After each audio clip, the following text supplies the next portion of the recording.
ओम शांति। 10 मई 2025 की साकार मुरली है। बाबा कहते हैं, मीठे बच्चे, ज्ञान की पॉइंट्स को स्मृति में रखो तो खुशी रहेगी। तुम अभी स्वर्ग के गेट पर खड़े हो। बाबा मुक्ति जीवन मुक्ति की राह दिखा रहे हैं। प्रश्न: अपने रजिस्टर को ठीक रखने के लिए कौन सा अटेंशन जरूर रखना है? उत्तर: अटेंशन रहे कि मनसा वाचा कर्मणा किसी को भी दुख तो नहीं दिया। अपना स्वभाव बड़ा फर्स्ट क्लास मीठा हो। माया कान नाक पकड़कर ऐसा कोई कर्तव्य न करा दे जिससे किसी को दुख मिले। अगर दुख देंगे तो बहुत पश्चाताप करना पड़ेगा। रजिस्टर खराब हो जाएगा। गीत: नयनहीन को राह दिखाओ प्रभु। ओम शांति। बाप बैठ बच्चों को समझाते हैं। रास्ता बहुत समझाया जाता है। सहज समझाया है ना बाबा ने रास्ता। नहीं, हाँ जी बाबा। बाबा पक्का कराते हैं, रास्ता तो बहुत सहज समझाया जाता है, फिर भी बच्चे ठोकरें खाते रहते हैं। यहाँ बैठे हैं तो समझते हैं हमको बाप पढ़ाते हैं, शांति धाम जाने का रास्ता बताते हैं। बहुत सहज है। बाप कहते हैं, दिन रात जितना हो सके याद में रहो। वह भक्ति मार्ग की यात्रा टांगों की होती है, बहुत धक्के खाने पड़ते हैं। यहाँ तुम बैठे हुए भी याद की यात्रा पर हो। ये भी बाप ने समझाया है, दैवी गुण धारण करने हैं। शैतानी अवगुणों को खत्म करते जाओ। कोई भी शैतानी काम नहीं करो, इससे विकर्म बन जाता है। बाप आए ही है तुम बच्चों को सदा सुखी बनाने। कोई बादशाह का बच्चा हो तो वह बाप को और राजाई को देख खुश होगा ना। वह राजाई है, परंतु फिर भी शरीर के रोग आदि तो होते ही है। यहाँ तुम बच्चों को निश्चय है कि शिव बाबा आया हुआ है, वह हमको पढ़ा रहे हैं। फिर हम स्वर्ग में जाकर राजाई करेंगे। वहां किसी प्रकार का दुख नहीं होगा। तुम्हारी बुद्धि में रचता और रचना के आदि मध्य अंत का ज्ञान है। ये ज्ञान और कोई मनुष्य मात्र की बुद्धि में नहीं है। तुम बच्चे भी अभी समझते हो कि आगे हमारे में ज्ञान नहीं था। बाप को हम नहीं जानते थे। मनुष्य भक्ति को बहुत उत्तम समझते हैं, अनेक प्रकार की भक्ति करते हैं। उनमें सब है स्थूल बात, सूक्ष्म बात कोई भी है नहीं। अभी अमरनाथ की यात्रा पर स्थूल में जाएंगे ना, वहां भी है तो वो लिंग। किसके पास जाते हैं? मनुष्य कुछ भी नहीं समझते हैं। अभी तुम बच्चे कहाँ भी धक्के खाने नहीं जाएंगे। तुम जानते हो हम पढ़ते ही है नई दुनिया के लिए, जहाँ ये वेद शास्त्र आदि होते ही नहीं। सतयुग में भक्ति होती नहीं, वहां है ही सुख। जहाँ भक्ति है वहां है दुख। ये गोले का चित्र बड़ा अच्छा है। स्वर्ग का गेट इसमें बड़ा क्लियर है। ये बुद्धि में रहना चाहिए कि हम स्वर्ग के गेट पर बैठे हैं। बहुत खुशी होनी चाहिए। ज्ञान की पॉइंट्स को याद करते तुम बच्चे बहुत खुशी में रह सकते। जानते हो अभी हम स्वर्ग के गेट में जा रहे हैं। वहां बहुत थोड़े मनुष्य होते हैं। यहाँ कितने ढेर मनुष्य हैं, कितने धक्के खाते रहते हैं। दान पुण्य करना, साधुओं के पिछाड़ी भटकना कितना है, फिर भी पुकारते रहते हैं, हे प्रभु नयनहीन को राह दिखाओ। राह हमेशा मुक्ति जीवन मुक्ति की चाहते हैं। ये पुरानी दुख की दुनिया है, सो भी तुम जानते हो। मनुष्यों को पता ही नहीं। कलयुग की आयु हजारों वर्ष कह देते हैं तो बेचारे अंधकार में है ना। तुम्हारे में भी नंबरवार है जो जानते हैं बरोबर हमारा बाबा हमको राजयोग सिखला रहे हैं। जैसे बैरिस्ट्री योग, इंजीनियरी योग होता है ना, पढ़ाने वाले को टीचर की ही याद रहती है। बैरिस्ट्री के ज्ञान से मनुष्य बैरिस्टर बन जाएगा। ये है राजयोग। हमारी बुद्धि बहुत मीठा। हाँ, बाबा कहते हैं ये है राजयोग। हमारी बुद्धि का योग तो है ही परमपिता परमात्मा के साथ ना। कहे हाँ जी बाबा। इसमें तो खुशी का एकदम पारा चढ़ जाना चाहिए। बहुत मीठा बनना है। स्वभाव बड़ा फर्स्ट क्लास होना चाहिए। कोई को भी दुख न मिले। चाहते भी है किसको दुख न देवे, परंतु फिर भी माया नाक कान से पकड़ भूल करा देती है।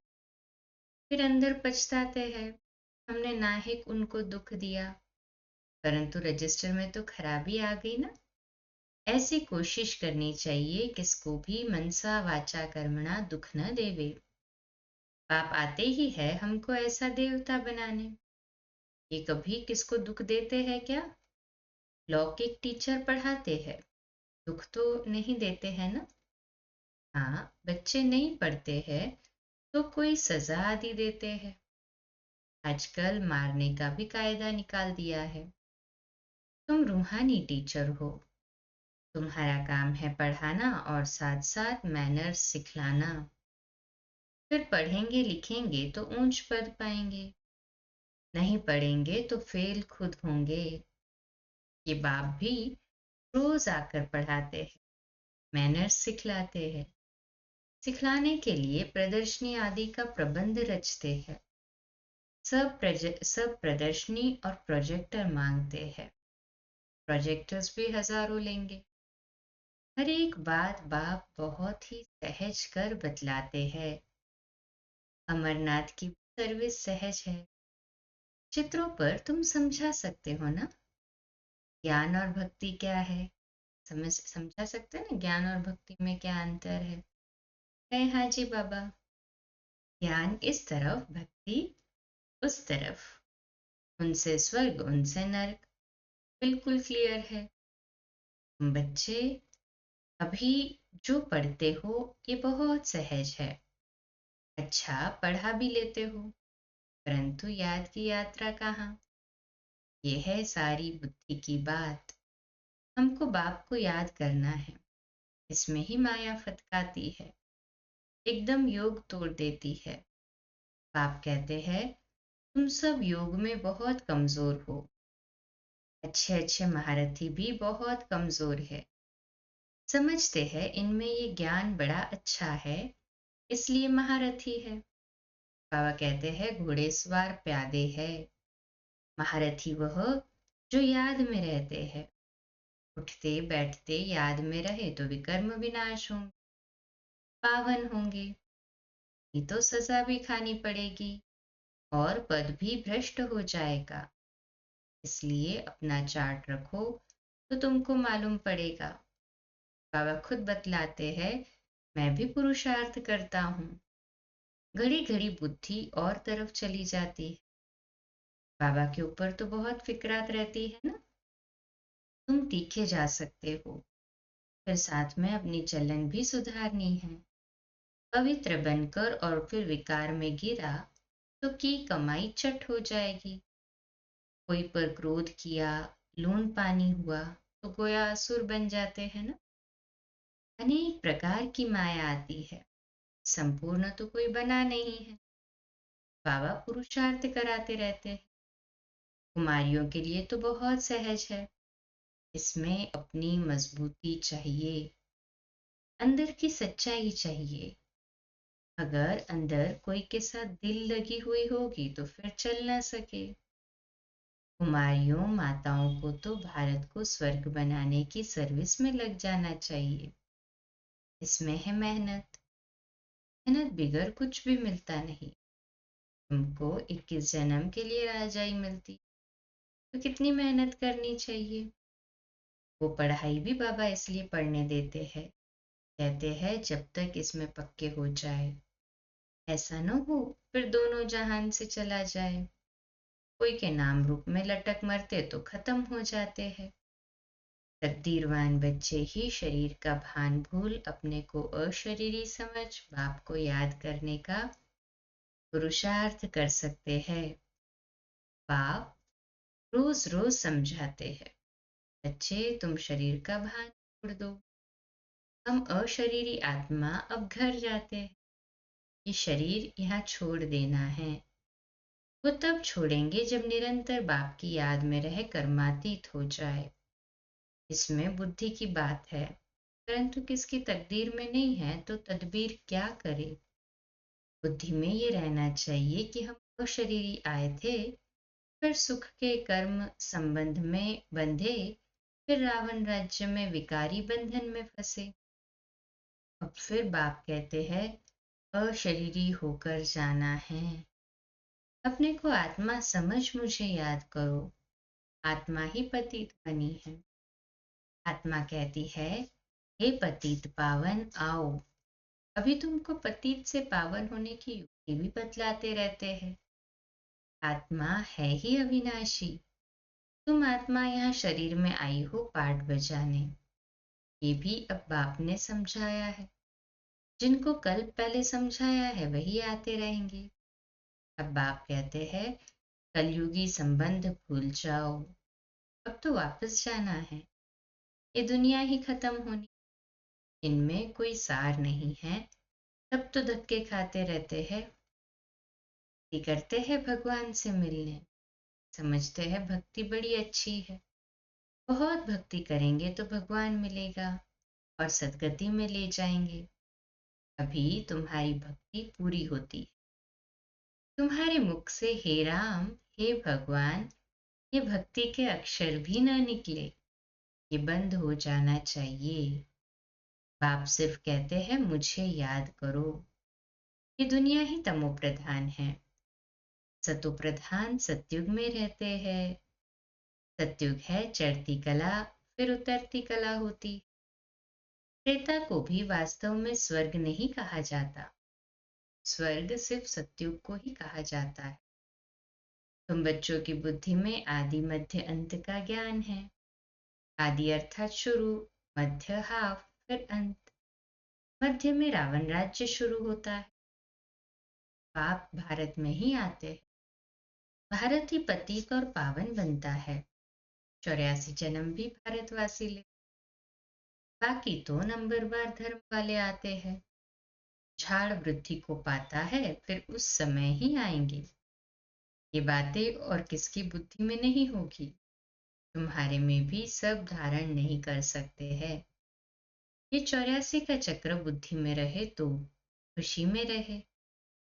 अब बाबा आया हुआ है उनको ले जाने के लिए। सच्चा सच्चा माशूक आया हुआ है। इसको हम भक्ति मार्ग में बहुत याद करते थे। वह आए हैं हम आत्माओं को वापस ले जाने।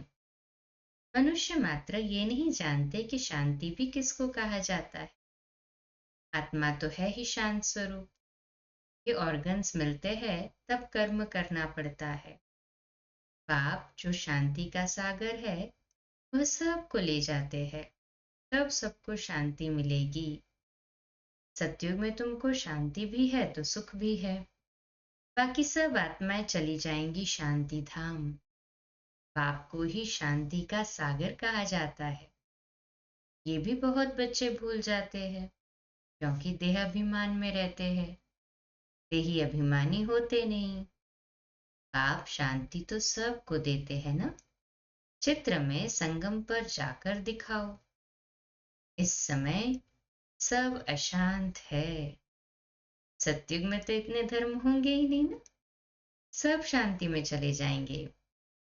वहां दिल भरकर शांति मिलती है। तुमको राजाई में शांति भी है तो सुख भी है। सतयुग में पवित्रता सुख शांति सब है तुमको। मुक्ति धाम कहा जाता है ना स्वीट होम को। है हाँ जी बाबा। वहां पति दुखी होंगे नहीं। दुख सुख की कोई बात नहीं। तो शांति का अर्थ नहीं समझते हैं। रोने के हार, रानी के हार का भी मिसाल देते हैं ना। ये था गले में और वो सब जगह ढूंढ रही थी। वैसे शांति तो आत्मा का स्वधर्म है पर बाहरी चीजों में, बातों में। अब बाप कहते हैं शांति सुख सब लो, आयुष्मान भव। वहां कायदे अनुसार बच्चा भी होगा। बच्चा मिले उसके लिए कोई पुरुषार्थ नहीं करना पड़ता। शरीर छोड़ने का टाइम होता है तो साक्षात्कार हो जाता है और शरीर खुशी से छोड़ देते हैं। जैसे बाबा को खुशी रहती है ना, शरीर छोड़कर हम यह बनूंगा, अभी पढ़ रहा हूँ। तुम भी जानते हो हम सतयुग में जाएंगे, संगम पर ही तुम्हारी बुद्धि में ये रहता है, तो कितनी खुशी में रहना चाहिए। जितनी ऊंच पढ़ाई उतनी खुशी। वो भगवान पढ़ाते हैं, एम ऑब्जेक्ट सामने है, तो कितनी खुशी होनी चाहिए। परंतु चलते चलते गिर पड़ते हैं। तुम्हारी सर्विस वृद्धि को तब पाएगी जब कुमारियां मैदान में आएंगी। बाप कहते हैं आपस में एक तो लून पानी मत बनो, जबकि जानते हो हम ऐसी दुनिया में जाते हैं जहां शेर बकरी इकट्ठे जल पीते हैं। वहां तो हर एक चीज देखने से ही दिल खुश हो जाती है। नाम ही है स्वर्ग। तो कुमारियां लौकिक माँ बाप को बोले, अभी हम वहां जाने की तैयारी कर रहे हैं, पवित्र तो जरूर बनना है। बाप कहते हैं काम महाशत्रु है। अब मैं योगिन बनी हूं, इसलिए पतित नहीं बन सकती। बात करने की खड़ाई चाहिए। ऐसी कुमारियां जब निकलेंगी फिर देखना कितना जल्दी सर्विस होती है। परंतु चाहिए नष्ट मोहा। एक बार मर गई तो फिर याद क्यों आनी चाहिए। परंतु बहुतों को घर की बच्चों आदि की याद आती रहती है, फिर बाप के साथ योग कैसे लगेगा। इसमें तो यही बुद्धि में रहे कि हम बाबा के हैं, ये पुरानी दुनिया खत्म हुई पड़ी है। बाप कहते हैं मुझे याद करो। अच्छा, मीठे मीठे सिकिलदे बच्चों प्रति माता पिता बाप दादा का याद प्यार और गुड मॉर्निंग। रूहानी बाप के रूहानी बच्चों को नमस्ते। हम रूहानी बच्चों के रूहानी माता पिता बाप दादा को याद प्यार, गुड मॉर्निंग और नमस्ते। वाह बाबा वाह, शुक्रिया बाबा, शुक्रिया। धारणा के लिए मुख्य सार है, पहली पॉइंट, अपनी ऊंची तकदीर बनाने के लिए जितना हो सके अशरीरी बनने का अभ्यास करना है। शरीर का भान बिल्कुल भूल जाए, किसी का भी नाम रूप याद ना आए, ये मेहनत करनी है। दूसरी पॉइंट, अपनी चलन का चार्ट रखना है। कभी भी आसुरी चलन नहीं चलनी है। दिल की सच्चाई से नष्ट मोहा बन भारत को स्वर्ग बनाने की सर्विस में लग जाना है। इसका मीठा वरदान, माया के रॉयल रूप के बंधनों से मुक्त विश्व जीत जगत जीत भव।